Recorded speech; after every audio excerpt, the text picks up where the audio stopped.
नवीन पट्टनायक को नहीं आसीगला खुशी खबर। सर्जरी पर सुस्थ रही नवीन पट्टनायक।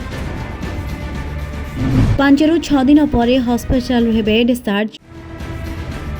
हाँ दर्शक बंधु, द्रुत आरोग्य लाभ करुछंती श्रीजुक्त नवीन पट्टनायक। सर्जरी पर संपूर्ण सुस्थ रही। गतकाली किछि पाद चलाबुला मध्य करिसेंती बोली खबर आसीछि।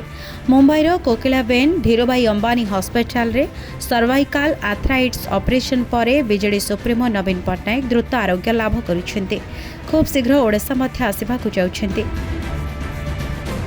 दीर्घ दिन हेब सर्वाइकल आर्थराइटिस रे नवीन पीड़ित रहितबा बेले चलित मासरे चिकित्सा पई निष्पत्ति नेथिले। जून 20 तारिख दिन सर्वाइकल आर्थराइटिस चिकित्सा पई मुंबई जाइथिले।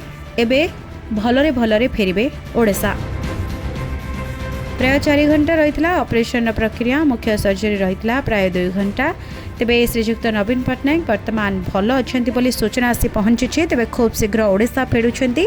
पुणी थे राज्यवासी समय अतिबाहित करेंगे बोली जनापड़ी। Bureau report, news express.